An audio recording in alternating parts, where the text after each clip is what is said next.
Today we are drawing Galarian Slowking, the Hex Expert Pokemon. Game Freak wants you to look at this thing and see a mysterious, powerful dark sorcerer. A mystical shaman brewing arcane potions in the depths of the Crown Tundra. But let's strip away the marketing material for a second. This isn't a warlock. It's a hostage situation wrapped in a toxic waste spill. This thing has the exact same energy as an entry-level employee whose micromanager boss just physically attached themselves to their prefrontal cortex. As I start blocking out the rough sketch and the basic structural shapes here, you can see what I mean. I'm sketching the main body first, which is just a standard, dopey slowpoke.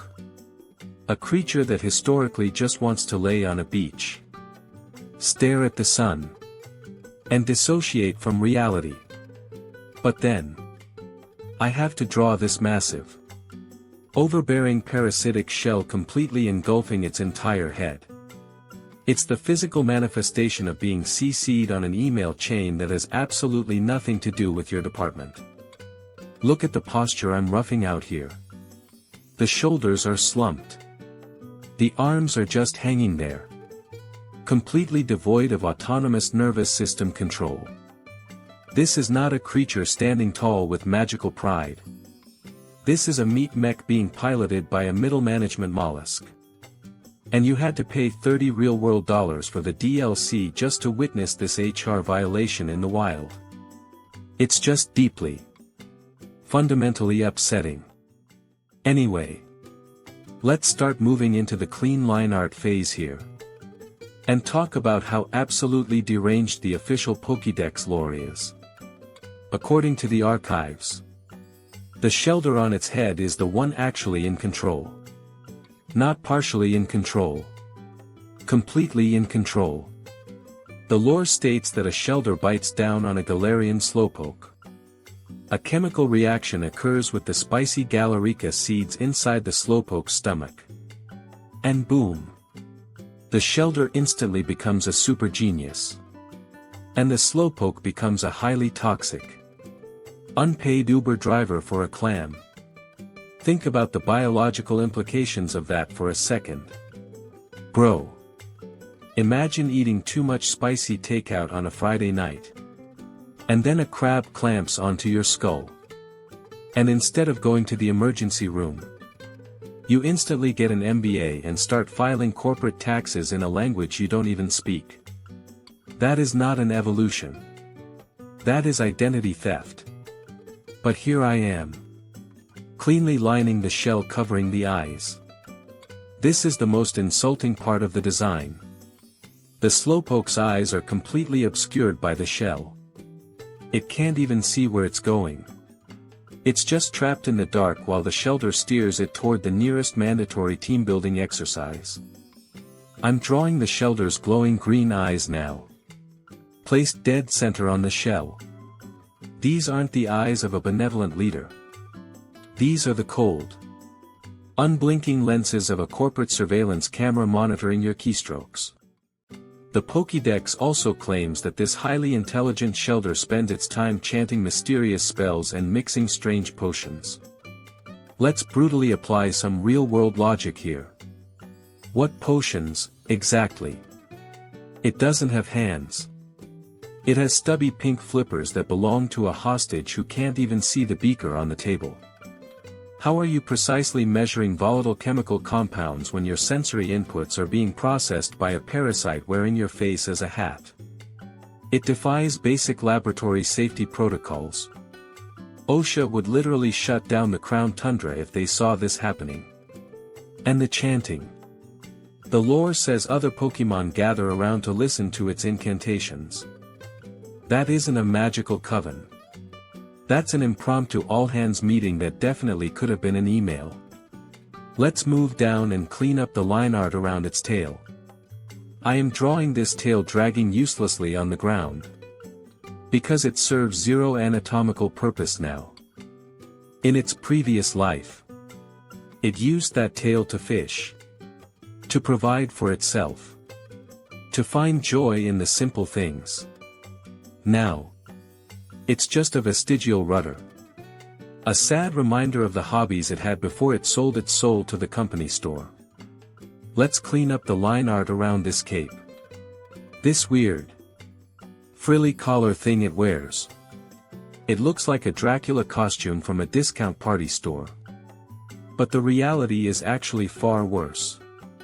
Now that the line art is finished, let's start laying down some flat colors and address what this cape actually is. We're going with this highly saturated, sickly magenta for the poison elements. It's the exact color of a gas station slushie that has been rotating on the machine since 2018. This cape isn't fabric. It's literal toxic sludge leaking out of its body because its internal organs are actively failing. The Galarica spices reacted so violently with the parasite's venom that it is constantly oozing poison from its neck. It's walking around wearing its own chemical imbalance as a fashion statement. That is an incredible level of existential misery. Even for a Pokemon. Let's dive into its typing. Poison and Psychic. On paper, it sounds incredibly intellectual and dangerous. In reality, it just perfectly describes a toxic workplace. The psychic typing represents the boss. The Shelder. Invading your personal boundaries and micromanaging your thoughts until you have no original ideas left. The poison typing represents the actual culture of the company. Slowly draining your will to live while you pretend everything is perfectly fine. It's 4 times weak to ghost types. Which honestly makes a lot of sense.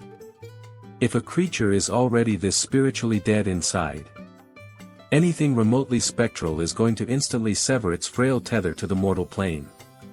It's also weak to dark and ground types.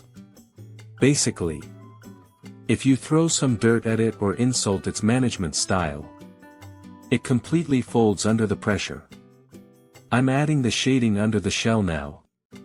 Trying to capture the absolute darkness of being trapped in your own skull. I'm coloring the Slowpoke's body with a very muted, depressed shade of pink. It doesn't get the bright, cheerful pink of a normal Slowpoke. No.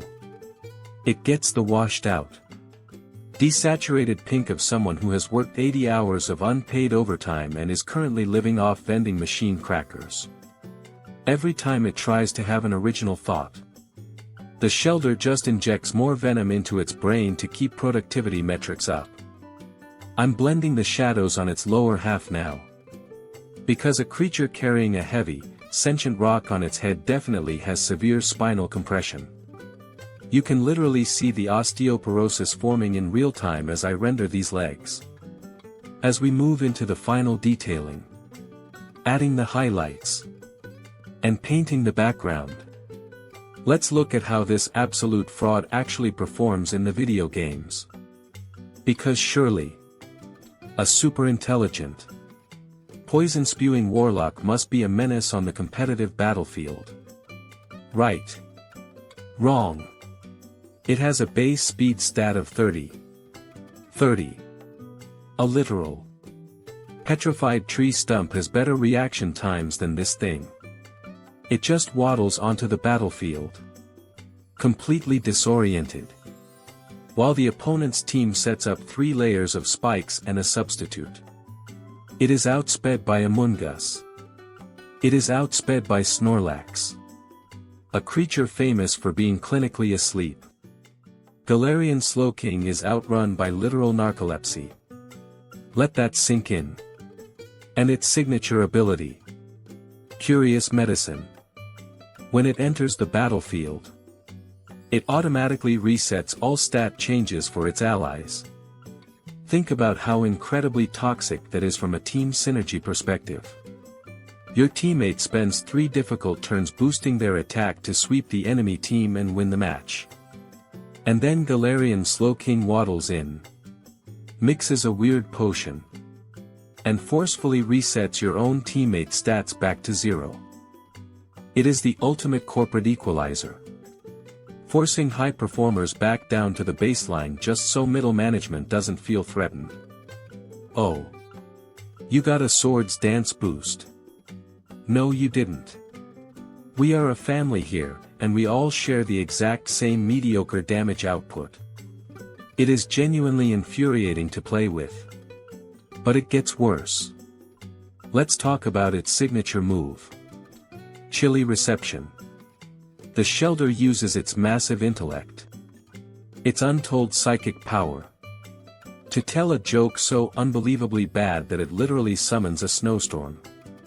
And then, out of sheer embarrassment, it immediately switches out of the battle. I am not making this up. That is the actual mechanical description of the move in the game files. You spend millions of years evolving. You hijack a host. You master arcane poisons and forbidden magics. And your ultimate battle strategy is to do 5 minutes of terrible stand-up comedy, ruin the local climate, and run away. That isn't a tactical retreat. That is severe social anxiety manifesting as a localized weather event. Imagine being the Pokemon trainer who sent this thing out to fight a legendary dragon. You look at your mystical warlock, expecting a devastating poison spell that will turn the tide of the battle. And it just pulls a knock-knock joke out of its pocket, makes it snow in July, and runs back into its Pokeball, leaving your next Pokemon to get completely obliterated by a Draco Meteor. It is the ultimate quiet quitter. It takes zero accountability for its actions, ruins the environment, and leaves someone else to clean up the mess. I'm adding some harsh highlights to the dripping poison cape here, making it look as caustic and unemployable as humanly possible. Adding some rim light to the glowing green eyes on the shell, just to emphasize that it is constantly monitoring its own catastrophic failures. And throwing a dark, moody, overdramatic background behind it to really sell the illusion that it has any idea what it's doing with its life. And there we have it. The finished masterpiece. A beautiful, highly detailed monument to parasitic management and weaponized incompetence. Look at it. Just standing there, radiating 30 base speed of pure, unbothered delusion. It teaches us a very important, grounding philosophical lesson about adulting. No matter how much you try to improve yourself, no matter how many strange potions you mix or how many bad jokes you tell to break the ice at networking events, you are always just one bad seafood dinner away from becoming a meat puppet for a clam with an ego problem. So, yeah. If you want to see me sketch and roast more tragic victims of Game Freak's cruel evolutionary jokes, do the usual internet things. Like the video. Drop a comment if you've ever felt as fundamentally hijacked by your boss as this Galarian Slowking. And subscribe if you feel like it. Or don't. I'm going to go stare into the middle distance and try to unlearn the concept of curious medicine. Goodbye.